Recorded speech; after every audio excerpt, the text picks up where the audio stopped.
Christmas drama on ITV3. This is Anglia Tonight. The news from where you live, here on ITV1.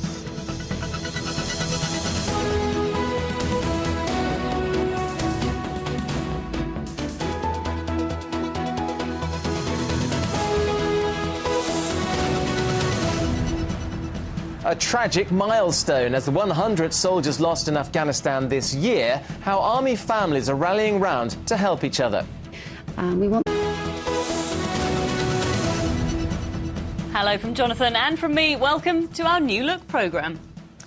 First, they returned to Afghanistan knowing the deadly dangers they'd face, and tonight, one family are facing up to the tragic legacy of those dangers. Lance Corporal Adam Drain of the 1st Royal Anglians was killed in Helmand province yesterday, the 100th British soldier to be killed in Afghanistan in the last 12 months. Well, tonight, as his family mourn his death, tributes have been paid to his bravery, and the relatives of other Royal Anglians are offering his family their support. Well, Victoria Webb joins us now from outside of the regimental headquarters in Bury St Edmunds. Victoria, what more do we know about the Lance Corporal?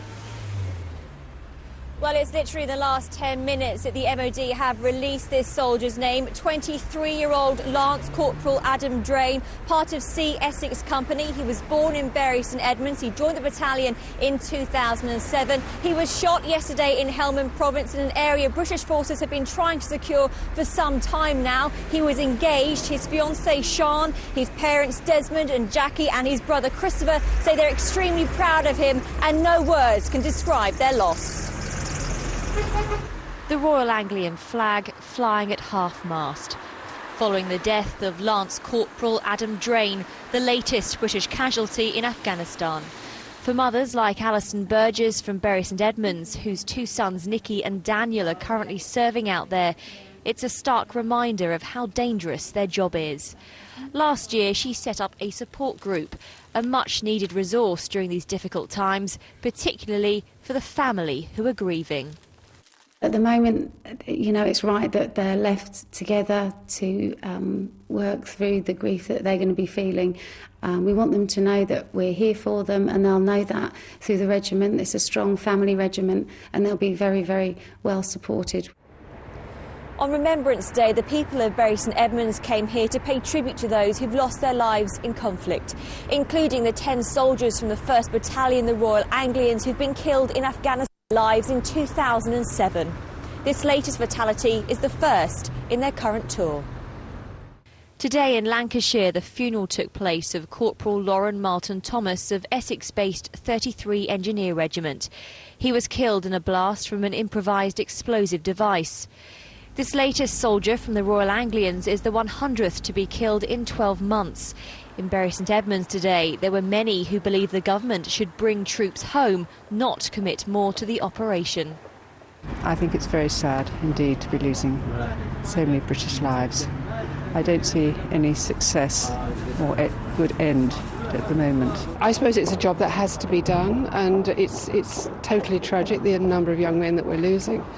I just hope that they soon wrap it up. As hard as it is, we have to carry on.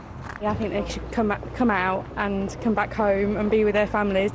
The former head of the British Army, General Sir Richard Dannett, says more troops are needed for the mission to be successful. I think what's really important is that President Obama last week announced 30,000 additional troops. Our own government has announced some additional troops. And perversely, the more we have there, the more secure the soldiers in place can be, because the areas that we've cleared of Taliban, we then need to hold securely in sufficient numbers. 400 soldiers from the 1st Battalion, the Royal Anglians, known as the Vikings, were deployed to Afghanistan in October. We filmed them training at an imitation Afghan village in Norfolk, where they took part in scenarios that would prepare them for their mission. Today, the Defence Secretary Bob Ainsworth called on the public not to judge the campaign by casualties alone.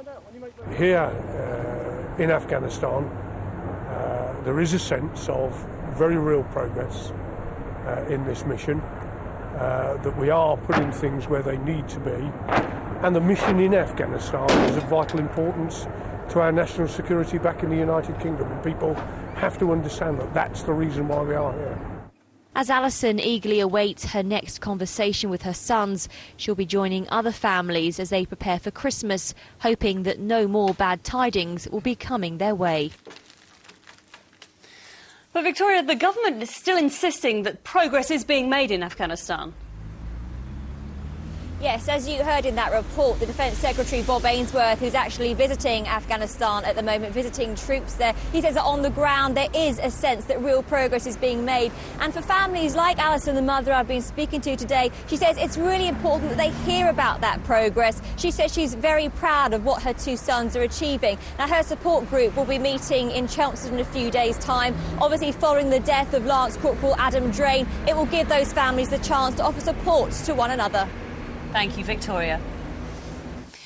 The world's weathermen say the past 10 years have been the warmest decade on record. Yes, scientists released the data in Copenhagen on the second day of a pivotal 192-nation climate conference. East Anglia has had a run of 13 warm years in a row, as Natalie Gray now reports. It's hard to believe it's December. There's not a cloud in the sky, the sun is blazing down, and it's a really mild day. But people who've lived here a long time say it wasn't always like this. It's got much, much warmer, I think. I was brought up here in the 1950s, and it was much, much colder then. Much more snow, much more wind. Going back to winter of 1947, when my father taught me to ice skate on Alton Broad, and that was quite exciting. And here's the proof that temperatures are rising in East Anglia. The graph shows the average temperature of a year. See how it's leapt, particularly in the last decade. The data's been produced by the Met Office and the University of East Anglia's Climatic Research Unit, where the leak of emails threatened to undermine the Copenhagen summit. So is the science solid? The data is indeed solid. It's been peer-reviewed, it's been rigorously assessed by ourselves, and it's also borne out by other data sets independently calculated in the USA. So the data is very solid and is a very robust indicator of global warming in the atmosphere. The warm weather's been a welcome boost to tourism. This was Galston in Norfolk in the summer. Clacton in Essex benefited too. But weeks without rain caused havoc for farmers like Stephen Rash from Suffolk. The ground got so dry it was difficult for ploughing and planting. He says the last decade has brought lots of change. We've had a snow ploughing contract with Suffolk County Council for as long as I can remember. And, you know, when I was a younger man, I was out every winter, several days at a time snow ploughing, digging huge drifts out of the lanes locally. I haven't been out for 10 years now, so the snow plough has been in the nettles gathering rust for many, many years. At this exotic plant nursery in Fundenhall in Norfolk, they're selling plants that wouldn't grow here a decade ago. And this year's big seller, olive trees. You can move on here to the olive trees, which are now full of fruit. Years ago, again, you wouldn't have got them with fruit. It's just amazing that you can grow this on your patio now. Gosh, so a little bit of Mediterranean right here in Norfolk? Absolutely. Gosh. Are you worried about us warming up as a planet? Not at all. No, nature will adapt in the end. I am aware of the problems and I do sympathise. I personally can't do much about it, so I'm enjoying what we're getting while we're getting it. And on a day like today, who can blame them? Natalie Gray, Anglian News, Galston in Norfolk.